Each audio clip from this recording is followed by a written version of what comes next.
Aujourd'hui, un village assez envoûtant à côté d'une forêt immense et mystérieuse. Quand on y passe, on a envie d'y rester. À Sous, Didier Guyot, Frédéric Marchand. On dit de lui que c'est un village qui attire et qui envoûte. Les pitons rocheux alentour ou l'immense forêt qui le protège y sont peut-être pour quelque chose. Il y a 20 ans, on comptait 340 habitants. Aujourd'hui, ils sont plus de 500. Et la vie est si paisible qu'ici, on a créé l'expression « habiter en vacances ».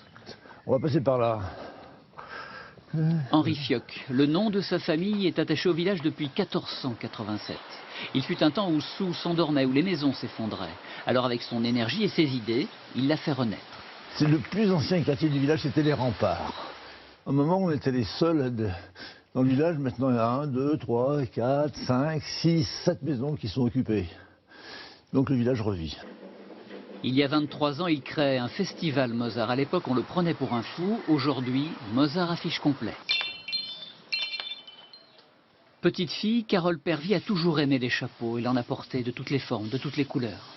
Puis un jour, elle a fui Paris, a eu le coup de foudre pour le village. Elle a posé ses valises définitivement pour créer ses chapeaux. C'est le plaisir effectivement de fabriquer et puis de partager un moment de découverte avec des gens qui a priori n'ont pas une tête à chapeau mais qui en fait n'en ont jamais essayé vraiment. Et de se dire que on est tous plus beaux avec un chapeau sur la tête. Ici on prend le temps de vivre, on prend le temps d'écouter ses voisins, de discuter. Il y a une vie associative, les gens se bougent, ont envie de faire des choses ensemble et ça change complètement. Et ce n'est pas Daniel Gilles, un enfant du pays, qui dira le contraire. Dans une première vie, il fut mécanicien auto pour les 24 heures du Mans. Aujourd'hui, avec sa femme, le voici agriculteur, comme ses grands-parents.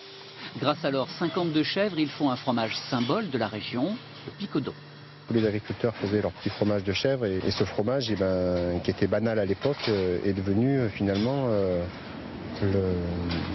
le lien de toute une société qui a vécu dans ces vallées et il a perduré, il est resté, quoi. Hop. Allez, qui c'est qui goûte, madame ou monsieur? L'oiseau sur sa branche, un restaurant et un bistrot pour amis bons vivants, avec un petit air de brocante et de bazar improbable. Le lieu de rendez-vous du village. Sous a de la gueule. Vous avez vu les montagnes, c'est vraiment un truc, c'est rock'n'roll. Donc je pense que ça amène forcément des curieux qui veulent vivre la place du village, la fontaine, avec la terrasse, c'est un peu magique tout ça. Mais si la magie opère, c'est aussi grâce à la forêt dessous, imposante, mystérieuse. Une étendue boisée de 12 km de long, ouverte au public et protégée par des gardes. Vous allez être obligé de faire le tour, mais c'est pas long du tout, parce que là il y a trop d'eau, vous pouvez pas traverser. Le site est classé, alors aigles, vautours ou encore hiboux y font leur nid. La flore exceptionnelle est étudiée.